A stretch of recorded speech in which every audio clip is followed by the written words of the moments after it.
வாலிபர்கள் ஜெப வீரர்களாயிருந்தார்கள். இந்த மாயக்காரனான நேபுகாத் நேச்சாருக்கு ஒரு கனவு வந்ததாம். அந்த கனவு வந்ததற்கு பிறகு தன் தேசத்தில் இருக்கிற ஞானிகளையும் தன்னிடத்திலே இருக்கிற மாந்திரிகர்களையும், தானியேல் 2ஆம் அதிகாரம் 2ஆம் வசனம், அப்பொழுது ராஜா தன் சொப்பனங்களை தனக்கு தெரிவிக்கும் பொருட்டு சாஸ்திரிகளையும் ஜோசியரையும், கவனிங்க, சூனியக்காரரையும் கல்தேயரையும் அழைக்கச் சொன்னான். அவர்கள் வந்து ராஜ சமூகத்தில் நின்றார்கள்.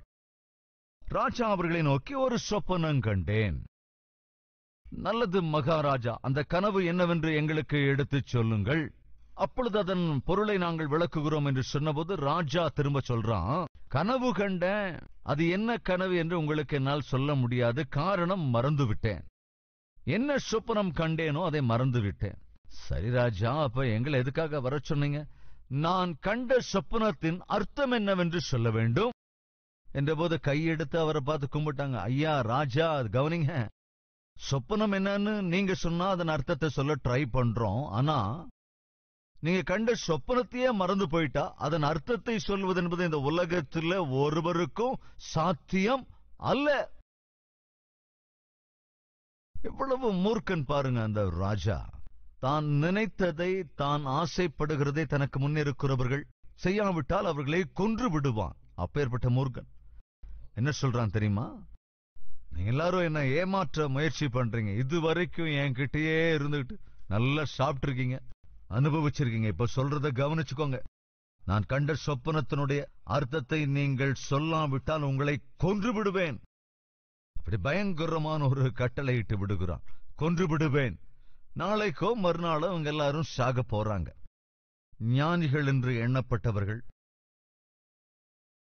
ராஜாவுக்கு ஆலோசனை தந்து கொண்டிருந்த அவர்கள் நாளைக்கோ மறுநாளோ கொல்லப்பட இருக்காங்க.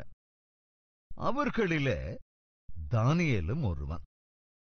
அவர்களில் முக்கியஸ்தர்களாக சாத்ராக், மேஷாக், ஆபேத்நேகும் கூட இருந்தார்கள். 10வது வசனம், கல்தேயர் ராஜ சமூகத்தில் பிரதியுத்தரமாக, ராஜா கேட்கும் காரியத்தை அறிவிக்கத்தக்க மனுஷன் பூமியில் ஒருவனும் இல்லை, ஆகையால் மகத்துவமும் வல்லமையுமான எந்த ராஜாவும் இப்படிப்பட்ட காரியத்தை ஒரு சாஸ்திரியினிடத்திலாவது, ஜோசியனிடத்திலாவது, கல்தேயனிடத்திலாவது கேட்டதில்லை. ராஜா கேட்கிற காரியம் மிகவும் அருமையானது. மாம்சமாயிருக்கிறவர்களோட வாசம் பண்ணாத தேவர்களே ஒழிய ராஜ சமூகத்தில் அதை அறிவிக்கிறவர் ஒருவரும் இல்லை என்றார்கள். இது நிமித்தம் ராஜா மகா கோபமும் உக்கிரமும் கொண்டு பாபிலோனிலே இருக்கிற எல்லா ஞானிகளையும் கொலை செய்யும்படி கட்டளையிட்டான். எல்லாருக்கும் போயிருக்கு ஆபத்து வந்துருச்சு. எல்லாரையும் கொன்று விடும்படி நேபுகாத் நேச்சார் கட்டளையிட்டு விட்டான். ஞானிகளை கொலை செய்ய வேண்டும் என்கிற கட்டளை வெளிப்பட்ட போது, கவனிங்க, தானியேலையும் அவன் தோழரையும் கொலை செய்ய தேடினார்கள். ஆரம்பிச்சிருச்சுங்க. எனது கொலை செய்யும் நிகழ்வு, கொலை பண்ணுகிற காரியம். அப்படி கொலை செய்யும் கட்டளை நிறைவேற்றப்பட போகிறது. அது தானியேல், சாத்ராக், மேஷாக், ஆபேத்நேகோவுக்கும் எதிராகவும் வருகிறது. அப்படி வருகிற சமயம் சமீபிக்கிற போது பாபிலோனின் ஞானிகளை கொலை செய்ய புறப்பட்ட ராஜாவினுடைய தலையாரிகளுக்கு அதிபதியாகிய ஆரியோகோடே தானியேல் யோசனையும், கவனிங்க, தானியேல் யோசனையும் புத்தியுமாய் பேசி, இந்த கட்டளை ராஜாவினால் இத்தனை அவசரமாய் பிறந்ததற்கு காரணம் என்ன என்று ராஜாவின் சேர்வைக்காரனாகிய ஆரியோகினிடத்தில் கேட்டான். அப்பொழுது ஆரியோகு தானியேலுக்கு காரியத்தை அறிவித்தான். தானியேல் ராஜாவினிடத்தில் போய் சொப்பனத்தின் அர்த்தத்தை ராஜாவுக்கு காண்பிக்கும்படிக்கு தனக்கு தவணை கொடுக்க விண்ணப்பம் பண்ணினான். ராஜா, நீங்க சொல்லுகின்ற படி செய்வதென்பது கொஞ்சம் அசாத்தியம். சொப்பனம் கண்டு அதை மறந்து விட்டீர். ஆனால் அர்த்தத்தை சொல்லுகிறீர், அசாத்தியம். ஆனால் எது உங்கள் தேசத்தில் இருக்கிற ஞானிகள் எல்லோருக்கும் அசாத்தியம் என்று தெளிவாகிவிட்டதோ அது என் தேவனுக்கு சாத்தியம். எனவே ஒரு தவணை எனக்கு கொடுப்பீர் என்றால் நான் என் தேவனிடத்திலே சென்று கேட்கிறேன். சொப்பனத்தை அறிவிக்க சொல்லி நான் கேட்கிறேன். கொஞ்சம் டைம் கொடுக்கிறீங்களா? எதுக்காக டைம்? ஜெபிப்பதற்குத்தான். அன்று தானியேல் எதற்காக தவணை கேட்டான்? டைம். எதற்கான டைம்? ஜெபிப்பதற்கு, விண்ணப்பிப்பதற்கு. எதற்காக? தானியேலுக்கு தெரியும், ஜெபம்தான் அசாத்தியம் என்று தோன்றுகின்ற பிரச்சனைகளுக்கு தீர்வை திட்டமாய் தரும். கவனிக்கிறியா சகோதரனே, சகோதரியே? ஜெபம்தான் உயிருக்கே ஆபத்தாக வருகிற சூழ்நிலைகளில் இருந்து உன்னை காப்பாற்றும். ஜெபம்தான் அசாத்தியமாக தெரிகின்ற உன்னுடைய பிரச்சனைகளுக்கான தீர்வை கொண்டு வரும். ஜெபம்தான் இன்று உன்னுடைய வாழ்க்கையில அடியெடுத்து அடுத்தடி வைக்க முடியாத சூழ்நிலையிலிருந்து உன்னை விடுவிக்கும். அந்நாளிலே உயிருக்கே பேராபத்து வந்தது இந்த பரிசுத்தர்களுக்கு. என்ன செய்கிறார்கள்? ராஜாவினிடத்திலே போய் விண்ணப்பம் பண்ணி, ராஜா கொஞ்சம் டைம் கொடுக்கறீங்களா? எதுக்காக? உங்கள் பிரச்சனைகளுக்கான தீர்வை கண்டுபிடிக்கிறோம். எப்படி கண்டுபிடிப்பீங்க? ஜெபத்தின் மூலமாக அது சாத்தியம். எங்கள் தேவனிடத்திலே நாங்கள் முழங்கால் படியிட்டு ஜெபிப்பதன் மூலம் தீர்வு கிடைக்கும். அற்புதம் அல்லவா? அந்த கணவன் இறந்து விட்டார். இந்த குடும்ப தலைவி தனிமைப்படுத்தப்பட்டு விட்டாள். பிள்ளைகளை போஷிக்க முடியாத சூழ்நிலை. இதுக்கு மத்தியில கடன் கொடுத்தோர் வந்து வாய்க்கு வந்தபடி பேச ஆரம்பித்து விட்டார்கள். வீட்டுக்காரர் 5 லட்சம் கடன் வாங்கிட்டு செத்து போயிட்டார். கொடுக்காமலேயே செத்து போயிட்டார்.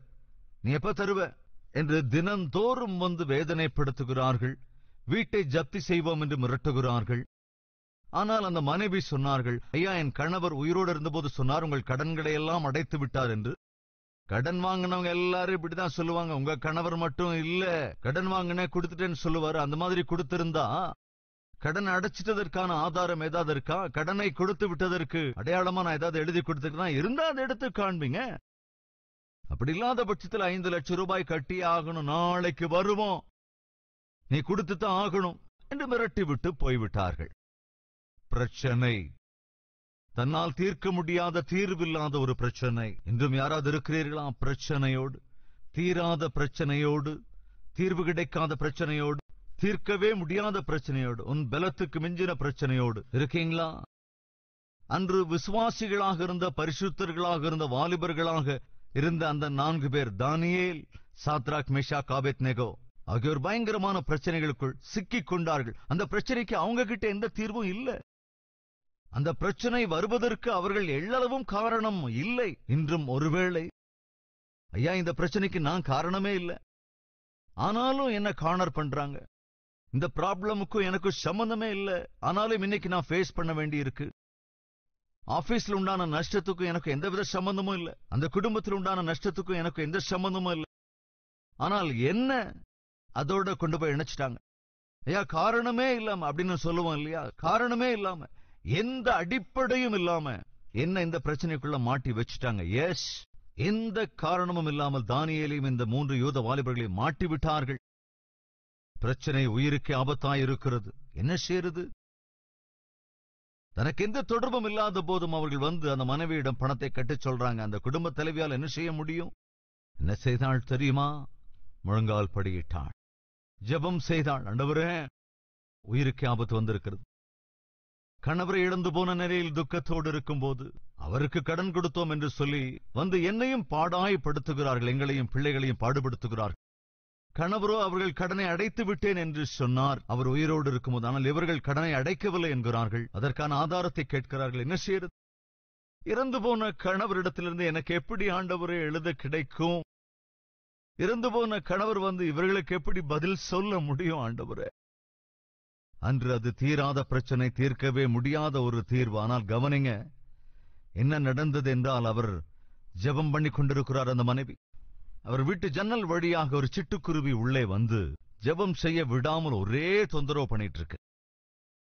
கண்ணீரோடு ஜெபித்துக் கொண்டிருக்கையில் அந்த குருவி உள்ள வந்து தொந்தரவு பண்ணுது. அங்க பறக்குது, இங்க பறக்குது, அவ்வளவு எரிச்சல். என்ன ஆண்டவரே, மனம் திறந்து கொஞ்ச நேரம் ஜெபம் கூட செய்ய முடியாதபடி, என்ன ஆண்டவரே இது சோதனை? அந்த குருவி வந்து அங்க இங்க பறந்து அதை இதை வெளியே இழுத்து போட முயற்சி பண்ணுது. அப்ப அந்த சிட்டுக்குருவி மேல போய் ஒரு ஷெல்ஃப் மாதிரி இருக்கு, அங்க மேல போய் உட்கார்ந்துருச்சு. அந்த அம்மா அந்த குருவியை எப்படியாவது வெளியே துரத்தணும்னு தொடப்பத்தை எடுத்து அதை துரத்த முயற்சி செய்த போது மேல இருந்து ஒரு அட்டைப்பெட்டி கீழே விழுந்தது. அந்த பெட்டிக்குள்ள இருந்த அநேக பேப்பர்கள் கூட வெளியே விழுந்தது. என்ன இந்த பேப்பர்லாம் எடுத்து பார்த்தா, கடன் அடைக்கப்பட்டாகிவிட்டது என்பதற்கான பத்திரம் அதுல இருந்ததுங்க. பார்த்தா, என்னிடத்திலிருந்து நீ பெற்றுக்கொண்ட 5 லட்சம் ரூபாயை எனக்கு நீ திருப்பி கொடுத்து விட்டதுனாலே இனி உனக்கும் எனக்கும் இடையே எந்த பாக்கியும் இல்லை என்று கையெழுத்தோடு கூட இந்த பத்திரம் அங்கே இருந்தது. சரி, அதே நேரத்தில் இந்த கடன் கொடுத்த ஆள் வந்து கதவை தட்டுறான். என்னாச்சு? நான் கொடுத்த 5 லட்சம் ரூபாய். நம்ம அந்த பத்திரத்தை கொண்டு போய் கொடுத்த, ஐயா இந்தாங்க பத்திரம். தன் வாயை மூடிக்கொண்டு காமா அந்த ஆள் அந்த இடத்தை விட்டு போயிட்டான். எப்படி சாத்தியமாச்சு? தனக்கு ஏற்பட்ட தீர்வில்லாத பிரச்சனைக்கு அவள் எப்படி தீர்வை பெற்றுக்கொண்டாள்? ஜெபத்தின் மூலமாக. உயிருக்கே ஆபத்து வந்து விட்டது தானியேலுக்கும் சாத்ராக் மேஷா ஆபேத் நேகோவுக்கும். இப்ப என்ன கேக்குறாங்க? ராஜா கொஞ்சம் டைம் தரீங்களா? சரி தர்றேன். சரி, நீங்க என்ன செய்ய போறீங்க? நாங்கள் சேவிக்கிற தேவனிடத்திலே சென்று ஜெபம் செய்வோம். சரிவாங்க. 17வது வசனம். பின்பு தானியேல் தன் வீட்டுக்கு போய் தானும் தன் தோழரும் பாபிலோனின் மற்ற ஞானிகளோடே கூட அழியாதபடிக்கு இந்த மறைபொருளை குறித்து பரலோகத்தின் தேவனை நோக்கி இரக்கம் கேட்கிறதற்காக, கவனிங்க, அனனியா மீஷாவேல் அசரியா என்னும் தன்னுடைய தோழருக்கு இந்த காரியத்தை அறிவித்தான். பரலோகத்தின் தேவனிடத்தில் கேட்கிறதற்காக அவர்களுக்கு அறிவிக்கிறான். வாங்க ஜெபிக்கலாம் என்ற உடனே எல்லோருமே ஜெபத்திலே ஒருமனப்பட்டார்கள். காரணம் தெரியுமாங்க? ஜெபிக்கிறது ஒன்னும் அவங்களுக்கு புதுசு இல்லைங்க.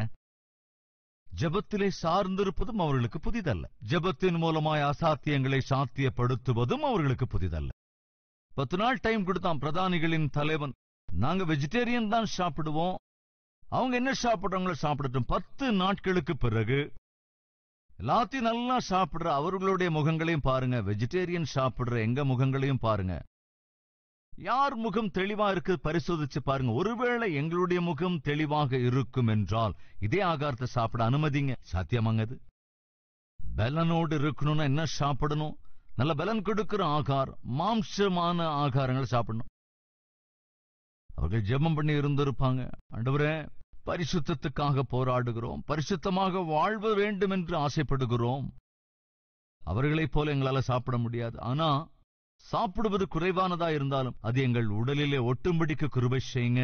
அற்புதம் நடந்தது இல்லையா? 10 நாட்களுக்கு பிறகு நல்லா மேய்ஞ்சுகிட்டு இருந்த அவங்களை காட்டிலும் பரிசுத்தத்துக்காக சில முடிவெடுத்த இவர்களின் முகங்கள் பிரகாசமாயிருந்ததா. எப்படிங்க சாத்தியம்? ஜெபத்தினால் சாத்தியம். ஜெபம் எதை சாதிக்கும் என்று உங்களுக்கு நன்றாய் தெரியும். அன்பு சகோதரனே, சகோதரி, உன்னுடைய வாழ்க்கையிலும் ஜெபத்தின் மூலமாக அசாத்தியமானவைகளை சாத்தியமாக்கிக் கொண்ட சந்தர்ப்பங்கள் ஏதாவது இருக்கிறதா? இருந்தால் நல்லது. எனவே அவர்கள் சேர்ந்து 4 பேரும் சேர்ந்து ஜெபித்தார்கள். தங்களுக்கு முன் ஒரு பிரச்சனை பூதாகரமாயிருக்கிறது. அந்த பிரச்சனையினால் தங்கள் உயிரே போகப் போகிறது. அப்பேற்பட்ட ஆபத்து இருக்கிறது. உயிருக்கே ஆபத்தாக இருக்கிற, உயிருக்கே ஆபத்தை கொண்டு வந்த பிரச்சனைக்கான தீர்வு என்பது ஜெபத்தின் மூலமாகத்தான் என்று ஜெபம் செய்த போது அங்கே என்ன நடந்தது? தானியேலுக்கு தேவன் தரிசனம் தந்தார். 19வது வசனம். பின்பு ராக்காலத்தில் தரிசனத்திலே தானியேலுக்கு மறைபொருள் வெளிப்படுத்தப்பட்டது.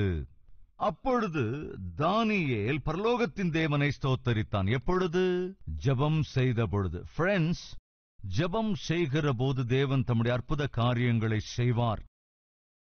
ஜெபம் செய்கிற போது தேவன் உனக்கு இருக்கிற பிரச்சனைகளுக்கான தீர்வை அருளி செய்வார். ஜெபம் செய்கிற போது தேவன் உன்னோட பேசி உன்னுடைய வாழ்க்கையிலே தம்மால் என்ன செய்ய முடியும் என்பதை விளக்குவார். கவனிக்கணும். தேவன் முதலில் என்னிடத்திலே சொன்னார், குக்கட்பள்ளி என்ற இடத்திலே கால்வரி டெம்பிளை ஸ்தாபிக்க சொல்லி. அது எப்பொழுது நடந்தது? ஜெபம் செய்த போதுதான். அடுத்து அனுஷா கார்டன்ஸ் என்ற இடத்திலே நாம் ஆராதனை செய்து கொண்டிருந்த போது நைனா கார்டனுக்கு சென்று சபையை ஆரம்பிக்க வேண்டும் என்று தேவன் எனக்கு எப்பொழுது அறிவுறுத்தினார்? ஜெபம் செய்த போதுதான். இடம் போதாமல் தவித்துக் கொண்டிருந்த போது தேவன் என்னோட கூட பேசி உனக்கு அற்புதமான ஒரு இடத்தை தருவேன் என்று தேவன் எப்போது என்னோடு கூட பேசினார்? ஜெபம் செய்த போதுதான்.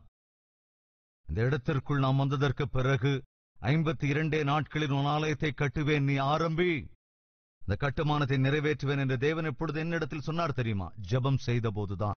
ஆக்சுவலா இவ்வளவு பெரிய சபை நான் உனக்கு அருளுவேன் என்று தேவன் என்னிடத்தில் எப்பொழுது சொன்னார் தெரியுமா? ஒரு மரத்தின் அடியிலே நான் ஜெபித்துக் கொண்டிருந்த போது. அது 95. இந்த ஊழியக்காரன் செய்கிற இந்த ஊழியத்திற்கான பிரதான காரணம் என்னவென்றால், ஜெபம் செய்த சமயத்திலே தேவன் என்னோடு கூட பேசி, லாக்டவுன் பீரியட்ல, லாக்டவுனுக்கு முன்பு முழங்கால் படிட்டு ஜெபித்துக் கொண்டிருந்த வேளையில தேவன் என்னோடு பேசினார். என்னவென்று தெரியுமா? ஆகாரத்தை ஏற்பாடு செய்து வை, தானியங்களை சேமித்து வை. மத்தியானம் ஜெபித்துக் கொண்டிருந்த போது ஆகாரத்தை சேமித்து வை என்று சொன்னபோது உடனே பிரதர்ஸுக்கு போன் பண்ணி, ஒரு 10 லட்சம் 20 லட்சத்துக்கு தானியத்தை வாங்கி சேமித்து வையுங்கள், ஏனென்றால் ஏழை எளியோருக்கு கஷ்ட காலத்தில் பகிர்ந்து கொடுக்க வாய்ப்பாய் அமையும் என்று நான் சொன்னேன். கொஞ்ச நேரம் கழிச்சு மறுபடியும் நான் ஜெபித்த போது, இன்னும் நீ ஆகாரத்தை சேமித்து வை என்றார். மறுபடியும் பிரதர்ஸ்க்கு போன் பண்ணி ஒரு 30 லட்சம் ரூபாய்க்கு தானியத்தை சேமிங்கன்னு சொன்னேன். திரும்ப ஜெபித்த போது, இன்னும் ஆகாரத்தை நீ சேமிக்க வேண்டும் என்றார். மறுபடியும் போன் பண்ணி பிரதர்ஸ் கிட்ட சொன்ன, அட்லீஸ்ட் 1 கோடி ரூபாய்க்காவது விலை இருக்கின்ற தானியத்தை நீங்கள் சேமித்து வையுங்கள் என்றேன். சாயங்காலமான போது மறுபடியும் போன் செய்து, இல்லை 2 கோடி ரூபாய் அளவுக்கு தானியங்களை வாங்கி சேமியுங்கள். உங்கள் எல்லோருக்குமே தெரியும், அந்த லாக்டவுன் டைம்ல சுமார் 800 டன் ஆகார பொருட்கள். கவனிங்க, அந்த பீரியட்ல ஷாப்ஸ் எதுவும் திறக்காத டைம்ல, டிரான்ஸ்போர்டேஷன் இல்லாத சமயத்துல எவ்விதத்திலே அவ்வளவு ஆகாரத்தை நம்மால் சேமிக்க முடிந்தது, சேர்த்து வைக்க முடிந்தது என்றால் நல்ல கவனிங்க, ஜெபத்தினால் தான். தேவன் முன்னரே நமக்கு தெரிவித்ததால் தான். தம் சகோதரர்கள் முன்னதாகவே அவர்கள் எல்லோருக்கும், ஏதாவது இந்த ஹோல்சேல் ஷாப் எவைகள் இருக்கிறதோ அவைகளுக்கெல்லாம் அட்வான்ஸ் அனுப்பி வைத்து, ரேட் அதிகரிக்கும் முன்பே அட்வான்ஸ் பணத்தை கொடுத்து, எங்களுக்கு இவ்வளவு பொருட்கள் வேண்டும் என்று சொல்லி, அதாவது முதல்ல என்ன நினைச்சோம், 2 டன் ஆகாரம் போதும்னு. அதற்காகத்தான் 2 கோடி ரூபாயை நம்ம ஒதுக்கி வச்சோம். ஆனா பாருங்க, அதை தொடர்ந்து 400 டன் ஆகாரம், அதை தொடர்ந்து 600 டன், அதை தொடர்ந்து 800 டன் ஆகாரம். காரணம் என்னவென்றால், அந்த கஷ்ட காலத்திலே நம்முடைய சபை உறுப்பினர்கள் தவியாய் தவித்தார்கள். சில பேர் ஏழை எளியோர், எல்லாரும் இருந்தபோதும் எல்லாம் இருந்தபோதும் எதுவுமே செய்ய முடியாத நிலையில. ஆனால் அப்படிப்பட்ட எல்லோருக்குமே கூட அந்த கஷ்ட காலத்திலே ஆகாரத்தை நம்மால் தர முடிந்தது. காரணம் என்னவென்றால், அது ஏதோ சதீஷ்குமாருடைய திறமை இல்லைங்க. இந்த எளியவன் ஊழியக்காரன் ஜெபித்த போது தேவன் தெரியப்படுத்தினார், ஒரு கஷ்ட காலம் வரப்போகிறது, பசியால் வருந்த போகிற ஒரு காலம் வரப்போகிறது, எனவே ஆகாரத்தை சேமித்து வை என்று. அதாவது நல்லா கவனிச்சீங்கன்னா, அன்று யோசேப்பினிடத்திலே அவனுடைய பிரஜைகள் எப்படி ஆகாரத்திற்காக வந்தார்களோ, அதே போல நம்முடைய கால்வரி டெம்பிளுக்கும் கூட்டம் கூட்டமாக ஜனங்கள் வந்தார்கள். உண்மையாக வந்தார்கள். நம்ம கேட்டுக்கு முன்னால 100கணக்கில் 1000கணக்கில் ஜனங்கள் வந்து ஆகாரத்திற்காக காத்து கொண்டிருந்ததை நாம் பார்த்தோம். எப்படி அவர்களுக்கெல்லாம் நம்மால் உதவ முடிந்தது என்றால், ஜெபத்தினால் மாத்திரம்தான். ஜெபத்திலே தேவன் பேசியதன் மூலமாக முடிந்தது. எனவேதான் சொல்லுகிறேன், தேவன் பதில் தருவார். எப்ப தெரியுமா? முழங்கால் படியிடும் போதுதான். ஒட்டகங்கள் ரொம்ப டயர்டாகி முழங்கால் படியிட்ட உடனே அதன் எஜமானன் அந்த ஒட்டகத்தின் மீது இருக்கிற பளு பாரம் எல்லாவற்றையுமே இறக்கி வைத்து விடுவான். அவை தங்களால் சுமக்க முடியாத சுமத்தை பாரத்தை சுமக்கும் போது அவைகள் என்ன செய்யும் என்றால், முழங்கால் படியிடும். அந்த ஒட்டகம் முழங்கால் படியிடுவதுதான் தாமதம், பாரம் எல்லாம் இறக்கி வைக்கப்பட்டுவிடும். காரணம் என்ன? அந்த எஜமானனுக்கு தெரியும், இதற்கு மேல் சுமந்து செல்கிற பலன் ஒட்டகத்திற்கு இல்லை என்பதை உணர்ந்து உடனே அந்த பாரத்தை இறக்கி வைத்துவிடும். நாம் முழங்கால் படியிடுவதுதான் தாமதம். சுமக்கவே முடியாத பாரத்தோடு, சுமக்க முடியாத பலுவோடு கூட நாம் தவிக்கிறோம் என்பதை உணர்ந்து தேவன் உடனடியாக பதில் அருளுவார். அதுதான் நடந்தது தானியேலின் வாழ்க்கையில. அவள் எல்லோரும் சேர்ந்து ஜெபித்துக் கொண்டிருக்கையில் அன்று ராத்திரியே தேவன் தரிசனத்திலே எந்த சொப்பனத்தை நேபுகாத்நேச்சார் கண்டானோ அதை மறுபடியும் ரிப்பீட் செய்தார், மறுபடியும் தெரியும்படி செய்தார். எவ்வளவு அற்புதமான தேவன்! பிரதிபலன் என்ன? பதில் வந்தது. அங்கே தானியேலும் காப்பாற்றப்பட்டான், இன்ன பிற யூதர்களும் காப்பாற்றப்பட்டார்கள், ஞானிகளும் காப்பாற்றப்பட்டார்கள். அதோடு மாத்திரமல்ல, தானியேல், சாத்ராக், மேஷாக், ஆபேத்நேகோ ப்ரமோஷன் பெற்றுக் கொண்டார்கள், உயர்த்தப்பட்டார்கள். கவனிக்கிறீங்களா? முதலாவது அவர்கள் பரிசுத்தவான்கள், அடுத்தது ஜெப வீரர்கள், ஜெபிக்கிறவர்கள், மூன்றாவது வைராக்கியத்தோடு இருந்தவர்கள். நான் வைத்த இந்த சிலையை வணங்காவிட்டால், பணிந்து கொள்ளாவிட்டால், நான் பணிந்து கொள்ளாதவர்களை கொன்று விடுவேன் என்றால், இந்த 3 வாலிபர்கள் என்ன சொன்னார்கள் தெரியுமா? அதை வாசித்து நான் முடிக்கவிருக்கிறேன். 3ஆம் அதிகாரத்தின் 15ஆம் வசனத்தின் மத்திய பகுதி. நீங்கள் கேட்கும் போது தாழ விழுந்து நான் பண்ணி வைத்த சிலையை பணிந்து கொள்ள ஆயத்தமாயிருந்தால் நல்லது. பணிந்து கொள்ளாதிருந்தீர்களே ஆகில் அந்நேரமே எரிகிற அக்கினிச் சூளையின் நடுவிலே போடப்படுவீர்கள். உங்களை என் கைக்கு தப்புவிக்கப் போகிற தேவன் யார்? தேவன் யார் என்றான். சாத்ராக், மேஷாக், ஆபேத்நேகோ என்பவர்கள் ராஜாவை நோக்கி, நேபுகாத்நேச்சாரே! எவ்வளவு தைரியம் இருங்க ராஜாவை பேர் சொல்லி கூப்பிடுறதுக்கு. எவ்வளவு தைரியம் இருந்திருக்கும். தானியேல் சிங்கத்தின் கெபியிலே போடப்பட்ட போது ராஜா அங்கே வந்தபோது, ராஜா நீர் நீடூழி வாழ்க என்றான். தாவீது, கவனிங்க, ராஜா நீர் வாழ்க என்று சொன்னான்.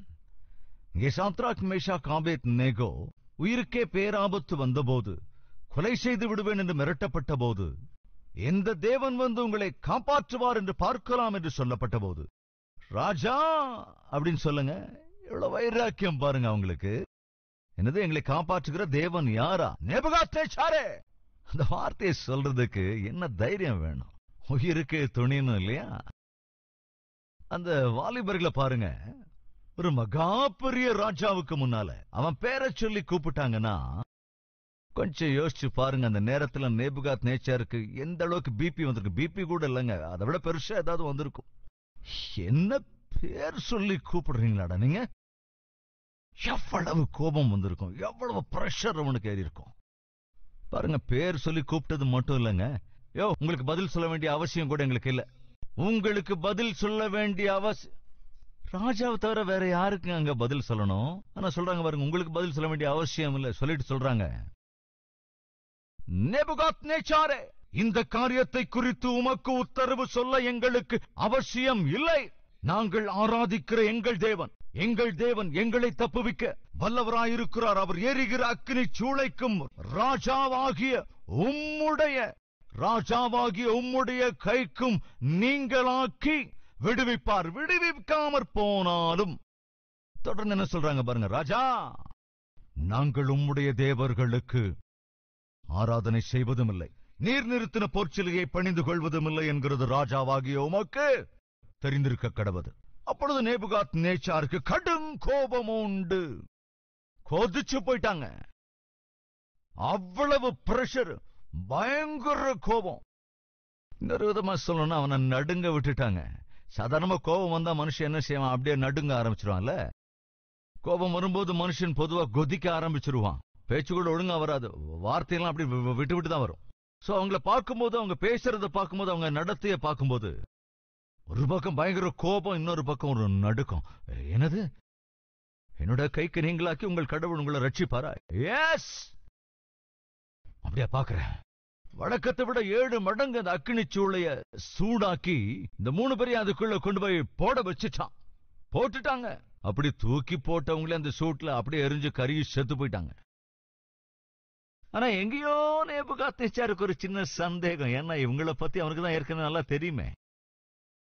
தன்னுடைய ராஜ்யத்தில் இருந்த எப்பேற்பட்ட ஞானிகளும் அவனுடைய சொப்பனத்தின் அர்த்தத்தை சொல்லாத போது இவங்க சொல்லிட்டாங்களே. இந்த டீம், தானியேல் அண்ட் டீம், சொப்பனத்தையும் அர்த்தத்தையும் சொல்லிட்டாங்களே. இவர்கள் தேவன் சாதாரணமானவர் அல்ல, சொன்னதை சொன்னபடி செய்து விட்டுவார். அதனால நேபுகாத்நேச்சருக்கு எங்கேயோ சந்தேகம். அதனாலதான் 24வது வசனம், அப்பொழுது ராஜாவாகிய நேபுகாத்நேச்சார் பிரமித்து தீவிரமாய் எழுந்திருந்து தன் மந்திரிமார்களை நோக்கி, 3 புருஷரை அல்லவோ கட்டுண்டவர்களாக அக்கினியிலே போடுவித்தோம் என்றான். அவர்கள் ராஜாவுக்கு பிரதியுத்தரமாக, ஆம் ராஜாவே என்றார்கள். அதற்கு ராஜா, இதோ 4 பேர் விடுதலையாய் அக்கினியின் நடுவிலே உலாவுகிறதை காண்கிறேன். அவர்களுக்கு ஒரு சேதமும் இல்லை. 4ஆம் ஆளின் சாயல் தேவபுத்திரனுக்கொப்பாயிருக்கிறது என்றான். நடுங்கி போயிட்டாங்க.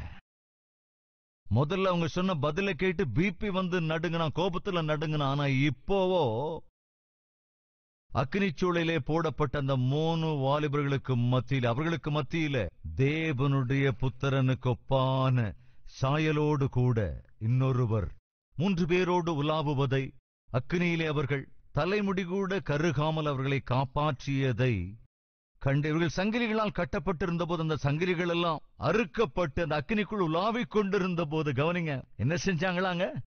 ஈவினிங் வாக்கிங் மாதிரி உலாவினார்களாம். They were just walking within the furnace. ராஜா நடுங்கிட்டான். நடுங்க வச்சுட்டாங்கங்க. இப்படி ராஜா நடுங்க காரணம் என்ன? முதலாவது, அவர்கள் பரிசுத்தவான்கள். அடுத்து, அவர்கள் ஜெப வீரர்கள். அந்த ஜெபமும் அந்த பரிசுத்தமும் அவர்களுக்குள் வைராக்கியத்தை கொடுத்தது. பாவிகளுக்கு முன் தலை குனியாமல், வளைந்து கொடுக்காமல், நிமிர்ந்து நிற்கும்படி வைராக்கியத்தை அவர்களுக்கு கொடுத்தது. சத்ருவை எதிர்க்க வேண்டும் என்று விரும்புகிறாயா? உன்னை காட்டிலும் பலம் வாய்ந்தவர்களை எதிர்த்து நிற்க வேண்டும் என்று விரும்புகிறாயா? உன்னை காட்டிலும், உன் தகுதியை காட்டிலும் பலமான சூழ்நிலைகளை மேற்கொள்ள வேண்டும் என்று விரும்புகிறாயா என்றால் 3 குணங்கள் உனக்குள் கட்டாயமாக இருக்க வேண்டும். 1, நீ பரிசுத்தமாய் இருக்க வேண்டும். 2வது, நீ ஜெபிக்கிறவனாய் இருக்க வேண்டும். 3, வைராக்கியம் உனக்கு இருக்க வேண்டும். வேதம் சொல்லுகிறது, தேவன் நமக்கு பயமுள்ள ஆவியை கொடுக்கவில்லை, அன்பும் என்னங்க, அன்பும் பலமும் உள்ள ஆவியைத்தான் தேவன் நமக்கு அருளியிருக்கிறார். பலம் உள்ள ஆவி உனக்குள் இருக்கும் என்றால் எப்பேற்பட்ட இந்த உலக சக்தியையும் எதிர்க்கக்கூடிய தைரியம் உனக்கு இருக்கும். அன்று பாபிலோன் சாம்ராஜ்யத்தையே ஆளுகை செய்து கொண்டிருந்த ராஜாவையே அந்த அடிமை வாலிபர்கள் நடுநடுங்க வைத்தார்கள். அதற்கு பிறகு அவர்களுக்கு எந்த தடையும் இருக்கவில்லை, எதிர்ப்பும் இருக்கவில்லை. அப்படிப்பட்ட வாழ்க்கை நீ வாழ வேண்டும் என்று விரும்பினால், எப்பேற்பட்ட மனிதனையும் எப்பேற்பட்ட சூழலையும் எதிர்கொள்ள வேண்டும், மேற்கொள்ள வேண்டும் என்று நீ ஒருவேளை விரும்புவாய் என்றால், நீ செய்ய வேண்டியது, உனக்குள் இருக்க வேண்டியது இவைகள்தான். நீ ஒரு பரிசுத்தமான வாழ்க்கை வாழ வேண்டும். தொடர்ந்து நீ ஜெபிக்கிற வாழ்க்கையை உடையவனாக இருக்க வேண்டும். 3, தேவனுக்குள் வைராக்கியத்தோடு இருக்க வேண்டும். அதன் விளைவு, எப்பேற்பட்ட பலனையும் எதிரையும் சத்துருக்களையும் முன்னால் எதிர்த்து நிற்க முடியும், வெற்றி பெறவும் முடியும். அப்படிப்பட்ட கிருபையை தேவன் தாமே நம்ம எல்லோருக்கும் அருளி செய்வாராக. வாருங்கள் ஜெபிக்கலாம்.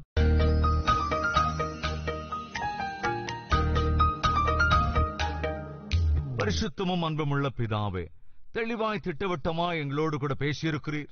எங்கள் தகுதிக்கு மிஞ்சின பிரச்சனையாக இருந்தாலும், எங்கள் பலத்துக்கு மிஞ்சின சத்துருவாக இருந்தாலும், சூழ்நிலைகளாக இருந்தாலும், நாங்கள் எதிர்கொள்ள வேண்டி வரும்போது, எங்களுக்கு முன் அல்லது வருகிற போது, நாங்கள் பரிசுத்தமாய் வாழ்ந்தால், நாங்கள் ஜெப வீரர்களாய் வாழ்வோம் என்று உம்மிடத்தில் வைராக்கியத்தோடு நாங்கள் நின்றால், எங்கள் பட்சமாய் நீர் வழக்காடுவீர். சத்துருக்களின் சதித்திட்டங்கள் எல்லாவற்றையும் நீர் முறியடிப்பீர். எங்களுக்கு வெற்றியை அருளிச் செய்வீர். எங்களுக்கு விரோதமாய் எழும்புகிற எல்லாவித ஆயுதத்தையும் வாய்க்காதே போக பண்ணுவீர். சாத்ராக், மேஷாக், ஆபேத்நேகோ, தானியேலின் வாழ்க்கையில் அதைத்தான் பார்க்கிறோம். அவர்கள் கஷ்டத்திலும் ஒரே நிலையான விசுவாசம், சுகத்திலும் அதே நிலையான விசுவாசம், எந்த வேறுபாடுமின்றி உம்மை சேவித்தார்கள். அப்படிப்பட்ட வாழ்க்கை எங்களுக்கும் அருளுங்க. கொஞ்சம் நல்ல பதவி வந்துவிட்டால், பொசிஷன் கொஞ்சம் சரியாகிவிட்டால், கொஞ்சம் போஸ்ட் இம்ப்ரூவ் ஆகிவிட்டால், ஆண்டவரே எங்கள் பேச்சிலே மாற்றம் வந்துவிடும், எங்கள் நடத்தையிலே மாற்றம் வந்துவிடும். பெருமை கொண்ட வார்த்தைகள், கர்வமுள்ள நடத்தை வேண்டாமையா. இந்த வாலிபர்கள் ராஜ குலத்தார், ஆனாலும் ஆவிக்குரியவர்களாயிருந்தார்கள். அனைத்தையும் இழந்தாலும், அனைவரையும் இழந்தாலும், ஆவிக்குரிய காரியங்களை மாத்திரம் இழக்காமல் அப்படியே பற்றிக் கொண்டு தொடர்ந்தார்கள். அப்படிப்பட்ட அற்புதமான பக்குவம் நிறைந்த ஆவிக்குரிய வாழ்க்கை எங்களுக்கு அருளிச் செய்யுங்க. எல்லா வேளையிலும், எல்லா சூழ்நிலையிலும் ஒரே மாதிரியான விசுவாசத்தை கடைபிடிக்கிற வாழ்க்கை எங்களுக்கு அருளுங்க. இது முதற்கொண்டு உம்முடைய வார்த்தையை கேட்டிருக்கிற, விசுவாசித்திருக்கிற, ஜெபத்திலே ஒருவனப்பட்டிருக்கிற ஒவ்வொருவரும் இந்த 3 அற்புதமான குணநலன்களை பெற்று உம்மை கனப்படுத்துகிற வாழ்க்கை அருள வேண்டும் என்று இயேசு கிறிஸ்துவின் நாமத்தில் வேண்டிக் கொள்கின்றோம் பிதாவே, ஆமென்.